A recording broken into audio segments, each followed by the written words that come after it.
अस्सलाम वालेकुम एवरीवन, कैसे हैं आप सब लोग। उम्मीद करती हूँ आप लोग सब खैरियत से होंगे। My name is Neha. आज मैं डॉक्टर जाकिर नायक साहब की बहुत बेहतरीन वीडियो लेकर आई हूँ। सिख ने एक सवाल किया, गुरु नानक ने काबा हिला दिया था, गुरु नानक कौन थे। डॉक्टर जाकिर नायक साहब बहुत बेहतरीन तरीके से इस सिख भाई को जवाब देने वाले हैं, तो वीडियो को स्किप मत कीजिएगा, पूरा जरूर देखिएगा। साथ में मिलके मैं भी आपके साथ ये वीडियो देखती हूँ। Let's start it. जनाब डॉक्टर जाकिर साहब, मैं इस प्रोग्राम में आने में थोड़ा सा देर हो गई मेरे को, और अगर मैं यहाँ नहीं आ पाता तो शायद अपने आप को ज़िंदगी भर माफ़ नहीं कर पाता। आगरा की सरजमी पर आके आपने ये जो रोशनाई जगाई है, ये वाकई में हम तो उस अल्लाह ताला से दुआ करेंगे। जी हाँ, अल्लाह ताला से दुआ करेंगे कि आप जैसे 10-20 और नेक दिल और इतने पढ़े लिखे, इतने इंटेलेक्चुअल आदमी और पैदा करें, जिससे कि जाके आप भारत का कोना कोना, देश का कोना कोना रोशन करें। तहे दिल से स्वागत आपका। मेरा एक छोटा सा सवाल से पहले थोड़ा सा, एक हमारे भी गुरु ग्रंथ साहब के अंदर गुरु नानक साहब ने पूरी दुनिया का चक्कर लगाया, जिसके अंदर मक्का मदीना भी शामिल है। और जैसा कि एक सवाल इससे पहले हो चुका है कि गैर मुस्लिम जो है मक्का मदीना में अलाउड नहीं, या वहाँ का कैंटोनमेंट जो है अलाउ परमिशन नहीं देता। मगर ये तो तय है, आप मानते हैं, इस्लाम मानता है, हम मानते हैं, हमारे ग्रंथों के अंदर दर्ज है। गुरु नानक साहब के 2 चेले थे, एक बाला और एक मर्दाना, एक हिंदू और एक मुस्लिम। मर्दाना की बहुत ख्वाहिश थी कि मुसलमान जब तक पूरा मुसलमान नहीं कहलाने का हकदार, जब तक कि वो काबा का दर्शन ना कराए, तो गुरु नानक साहब उसको लेके और काबा गए। हमारे ग्रंथ के अंदर जो दर्ज है कि जब वो वहाँ पहुँचे, उन दिनों बहुत लंबा ये किस्सा है, 1 साल लगता था, और वो रूट सारा उसका वर्णन है। और वहाँ जब मक्का जो मस्जिद के बाहर साथ ही एक दीवार थी, जहाँ पर के भारत के जो मुसलमान दर्शन करने जाते थे काबा के, वो उनको वहाँ ठहराया जाता था। वहाँ की देखभाल जो करता था वो मुल्ला जीवन करता था। जब गुरु नानक साहब अपने चेलों के साथ में वहाँ पर पड़े थे, तो सुबह जब मुल्ला जीवन वहाँ की सफाई करने के लिए आया, तो उसने देखा गुरु नानक साहब के जो पैर थे वो काबा की तरफ थे।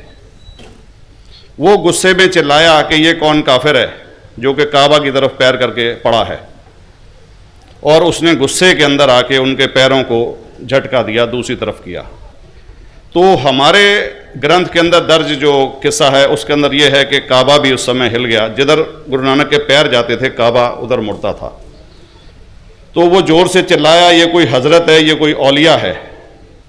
तो उस समय के जो काजी थे मक्का के, काजी रुकनुद्दीन साहब थे, और शाह शरफ, कई हस्तियों के नाम हैं उसमें। तो मैं ये जानना चाहता हूँ कि ये वर्जन को आप मतलब एग्री करते हैं, और करते हैं तो इसका हमारे मुस्लिम ग्रंथों के अंदर किस तरीके से उल्लेख है, ये कृपया बताएं। भाई साहब ने एक सवाल पूछा अपने गुरु ग्रंथ साहिब के मुतालिक, और अल्हम्दुलिल्लाह मैं भी गुरु ग्रंथ साहिब पढ़ चुका हूँ। और जिस तरीके से, क्योंकि वक्त मुख्तसर सा होने की वजह से मुझे वक्त नहीं मिला कि गुरु ग्रंथ को भी कोट करूँ। आपका सवाल का जवाब देने के पहले मैं आपसे ज़्यादा चाहूँगा कि इवन गुरु ग्रंथ की किताब पढ़ेंगे आप, ग्रंथ जिसे अधिग्रंथ कहते हैं, और कोई सिख से पूछेंगे कि खुदा का तसव्वुर क्या है, सबसे बेहतरीन जवाब कोई सिख दे सकेगा, वो आपको कोट करेंगे जापूजी, जो गुरु ग्रंथ साहिब अधिग्रंथ के सबसे पहले चैप्टर है, सबसे पहला श्लोक, जिसके कहते हैं जापूजी। इसके मानी है कि God is true, he is only one, he is not begotten and is free from fear and want. क्योंकि मैंने अंग्रेजी में पढ़ा हूं, इसलिए मैं अंग्रेजी में उसे कह रहा हूं कि खुदा एक ही है, वो हक है, और वो न किसी को जना है न किसी को जनेगा, और वो इमॉर्टल है, ना कभी मर सकता है। और इसको सिखिज्म में जो खुदा को कहते हैं Omkara, in manifest form he is Omkara, and unmanifest form he is एक ओमकारा। और कई इसके एट्रीब्यूट्स है, मिसाल के तौर पे परवरदिगार, अकल, और उसे रहीम कहा गया है, Wahe Guru as one God कहा गया है, और it is strictly against idol worship and अवतारवादा। भाई साहब का सवाल था कि उनने ग्रंथ में पढ़ा कि गुरु नानक साहब मक्का के और उनका पैर काबा की तरफ था और कोई मौलवी ने पैर को हिलाए और काबा हिल गया।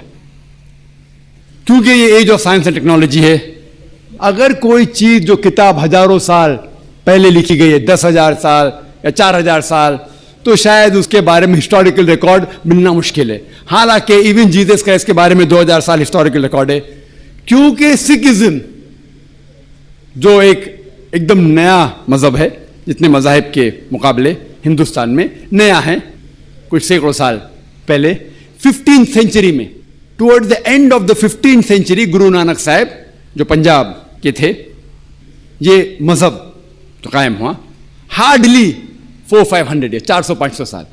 और अगर ये मान लो, सपोज मिसाल के तौर पे मान लो, मैं क्यों कह रहा हूं कि मैं नहीं चाहता हूं किसी को बुरा लगे, मान लो ये सच है, मान लो अगर 400-500 साल पहले अगर ये होता था कि काबा इधर से उधर हिल जाता था, तो हिस्टोरिकल रिकॉर्ड में बिल्कुल लिखा होता था। और कई हिस्टोरिकल रिकॉर्ड में ये नहीं कि काबा हिला इधर उधर, कई हिस्टोरिकल रिकॉर्ड आप देखेंगे। हिस्ट्री इतनी अल्हम्दुलिल्लाह 800-900 साल पहले, 1000 साल पहले जो मुगल ने किए, बिल्कुल लिखा हुआ हिस्टोरिकल रिकॉर्ड में।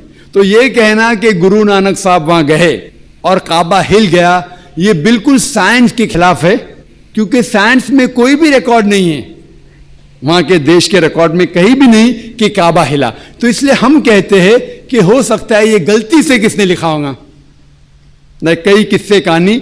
ये मैं तस्लीम करता हूं कि गुरु ग्रंथ साहिब में कई चीजें सही है, हक की बात है, लेकिन ये तस्लीम करना कि काबा हिल गया, ये बिल्कुल साइंस के भी खिलाफ है, साइंस के खिलाफ है।